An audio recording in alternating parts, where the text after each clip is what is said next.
ಮೊದಲನೇದಾಗಿ ಎಲ್ಲರಿಗೂ ನಮಸ್ಕಾರ ಹೇಳ್ತಾ ಇವತ್ತಿನ ದಿನ ವಿಷ್ಣುವರ್ಧನ್ ಅಂಕಲ್ರವರ ಹುಟ್ಟುಹಬ್ಬ ಏನಿದೆ ಅವ್ರಿಗೆ ಹುಟ್ಟುಹಬ್ಬದ ಶುಭಾಶಯಗಳನ್ನು ಹೇಳ್ತಾ ನಮ್ಮ ಮನೆ ದೇವ್ರ ನರಸಿಂಹಸ್ವಾಮಿ ಆ ದೇವ್ರನ್ನ ನೆನೆಸ್ಕೊಂಡು ನನ್ನ ಮಾತನ್ನ ನಾನು ಶುರು ಮಾಡ್ತಾ ಇದ್ದೀನಿ. ಇವತ್ತಿನ ಈ ಗಳಿಗೆ ವಿಷ್ಣುವರ್ಧನ್ ಅಂಕಲ್ರವರ ಅಂತರಾತ್ಮಕ್ಕೆ ಅಮೃತಗಳಿಗೆ ಎಲ್ಲ ಅಭಿಮಾನಿಗಳ ಸಂತೋಷದ ಸಂಭ್ರಮದಗಳಿಗೆ ದೀರ್ಘಕಾಲದ ನಂತರ ನಗು ಅಳುವಿನೊಂದಿಗೆ ಸುದಿನವಾದಗಳಿಗೆ ಇದನ್ನು ಇನ್ನೂ ಭಾವನಾತ್ಮಕವಾಗಿ ಮತ್ತು ಅರ್ಥಪೂರ್ಣಕವಾಗಿ ಹೇಳಬೇಕು ಅಂದರೆ ಒಂದು ದೊಡ್ಡ ದೈತ್ಯವಾದ ಮಳೆಯಾಗಿ ಪ್ರವಾಹ ಬಂದು ಎಲ್ಲ ಜನಗಳೆಲ್ಲ ಕೊಚ್ಕೊಂಡು ಹೋಗ್ತಾ ಇರುವಂಥ ಸಂದರ್ಭದಲ್ಲಿ ಎಲ್ಲೋ ದೂರದಲ್ಲಿ ದಡ ಕಣ್ಕಟ್ಟಿ ಕಂಡು ಎಲ್ಲ ಜನಗಳು ಆ ದಡದ ಮೇಲೆ ನಿಂತ್ಕೊಂಡು ನಿಟ್ಟುಸಿರು ಬಿಟ್ಟಂತೆ ಆ ಉಸಿರಿನಲ್ಲಿ ಸಮಾಧಾನದ ಗೆಲುವು, ಸಂತೋಷದ ಒಲವು, ಸಂಭ್ರಮದ ನಿಲುವು ಇದೇ ಅಲ್ವಾ ಈ ಸುದಿನವಾದ ಸುಳಿವು. ಇವಾಗ ಯಾವ ಅಭಿಮಾನಿಗಳನ್ನೂ ಒಳಗಡೆ ಬಿಡ್ತಾ ಇಲ್ಲ. ಅದ್ರ ಬಗ್ಗೆನೂ ಒಂದು ಎಕ್ಸಾಂಪಲ್ ಕೊಡ್ತೀನಿ, ಕೇಳಿಸ್ಕೊಳ್ಳಿ. ವಿಷ್ಣು ಅಂಕಲ್ ಒಳಗಡೆ ಇದ್ದಾರೆ, ಆರಕ್ಷಕರು ಹೊರಗಡೆ ಇದ್ದಾರೆ.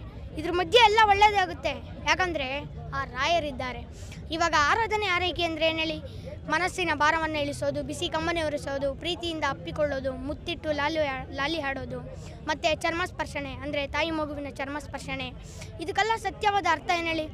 ಎಲ್ಲೋ ದೂರದಲ್ಲಿ ತಾಯಿ ಭುವನೇಶ್ವರಿ ವಿಷ್ಣುವರ್ಧನ್ ಅಂಕಲ್ನ ತೊಡೆ ಮೇಲೆ ಕುಂಡ್ರಿಸ್ಕೊಂಡು ಕರ್ನಾಟಕ ರತ್ನ ಪ್ರಶಸ್ತಿನ ಅರ್ಪಣೆ ಮಾಡಿರೋ ರೀತಿ ನನಗನ್ನಿಸ್ತಾ ಇದೆ.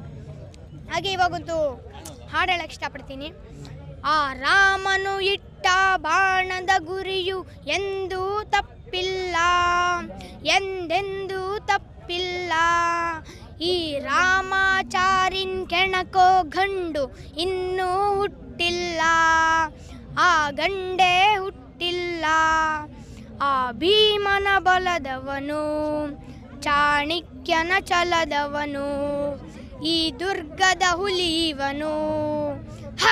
ಹಾವಿನ ದ್ವೇಷ 12 ವರುಷ, ಹಾವಿನ ದ್ವೇಷ 12 ವರುಷ, ನನ್ನ ರೋಷ 100 ವರುಷ, ನನ್ನ ರೋಷ 100 ವರುಷ, ಹಾವಿನ ದ್ವೇಷ 12 ವರುಷ.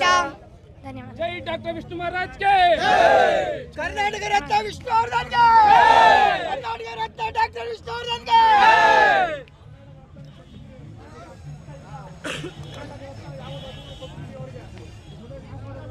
ಎಲ್ಲರಿಗೂ ನಮಸ್ಕಾರ.